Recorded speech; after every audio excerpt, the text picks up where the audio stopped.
Deep within the ancient mist-shrouded groves of England's New Forest, there is a place where time doesn't behave. To most, the village of Bouldry and the woods of Norley Wood are simply picturesque remnants of a bygone era. But for one child, between the ages of 3 and 5, these woods were a gateway. It began as a typical case of imaginary friends until the names started coming. John Morant and a little girl named Elsie. This is not a story of malevolent spirits or things that go bump in the night. It is something much rarer and perhaps much more unsettling. It is a case of veridical childhood perception, where an innocent mind accessed a historical record that had been buried for a century. What follows is the continuous narrative of a haunting that was as benevolent as it was impossible. The setting was a quiet bungalow in Norley Wood, Hampshire. In the early 1990s, a toddler began to spend their days in the garden, engaged in deep, constant play with a companion no one else could see. To the child's mother, it was the pre-operational stage of development, a time when the boundary between fantasy and reality is famously porous. But the child wasn't just playing, they were communicating. They spoke of a man in a dark coat, a figure of authority who watched over the land. They called him John Morant. In this corner of the world, the name Morant is heavy with history. The Morant dynasty had ruled the New Forest since the 1700s, transitioning from the brutal wealth of Jamaican sugar plantations to the status of landed gentry at Brockenhurst Park. John Morant VII, a justice of the peace and deputy lieutenant of Hampshire, was the Victorian patriarch of the estate until his death in 1890. Yet the child living in the Norley Wood bungalow had no access to local history books or genealogical records. To them, John Morant was simply a protector, a benevolent presence that psychological researchers might now classify as a protective resource or a promotive factor for a developing mind. But then there was Elsie. Elsie was the man's daughter, or so the child claimed. They played together in the garden for hours, a childhood bond that transcended the veil of death. But as the child's vocabulary grew, a darker narrative began to emerge. The child began to relay specific tragic details to their mother. They said Elsie had been crushed. They described a horrific accident involving a horse and cart at the main crossroad, the very spot where the road from Norley Wood meets the path to Lymington. The mother, a fan of local history, was initially skeptical, but the sheer volume of information the child provided began to border on the uncanny. The child began to describe the village of Bouldry not as it appeared in the 1990s, but as it existed in the 19th century. One afternoon, the child mentioned that the old blacksmith's forge was located right next to the village pub.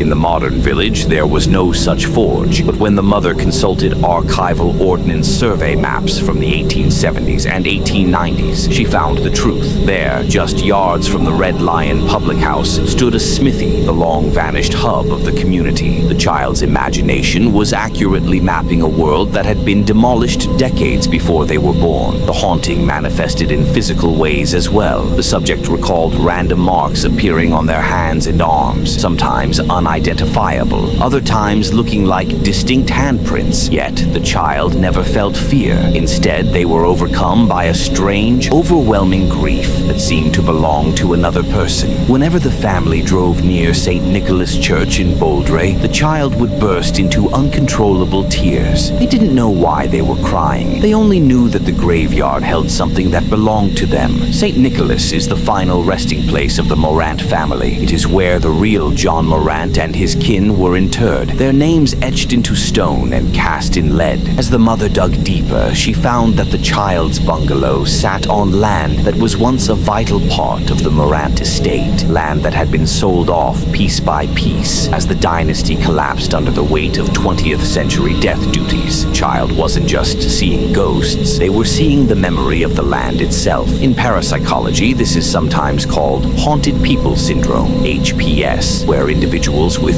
thin or permeable mental boundaries are uniquely sensitive to environmental anomalies. These percipients can pick up on residual recordings, moments of intense emotion or authority that have left a trace in the soil. The New Forest, with its heavy clay and ancient oaks, is a perfect conductor for such traces. The tragic image of Elsie at the Crossroads mirrors the real-life dangers of the pre-motor era in Hampshire, where horse and cart accidents were a common, brutal reality of rural life. As the child approached the age of 5, the window began to close. Developmental psychology tells us that around this age, children lose their animistic view of the world as the logical structures of the adult brain take over. The logic of the world, the fact that people shouldn't appear and disappear, that dead men don't watch over gardens, finally took hold. Elsie appeared less frequently. The man in the dark coat faded back into the shadows of the forest, but the evidence remained. The child had named a landlord buried in a churchyard they had never visited. They had mapped a forge that had been dead for 70 years. They had mourned a girl whose tragedy was written only in the dust of a forgotten crossroad. Today, the Morant estate is mostly gone. The great house at Brockenhurst Park demolished in 1958. But for one witness, the history of that land is more than just dates in a book. It was a relationship. It was a benevolent guardianship that suggests we are never truly the first people to occupy the spaces we call home. We are merely the current residents, walking through the rooms and gardens of those who came before us. And sometimes, if we are very young and very open, they might just reach out to tell us their names. The next time you find yourself at a crossroad in an old village or standing under the heavy boughs of an ancient oak, listen to the wind, because the past isn't dead. It's just waiting for someone to remember.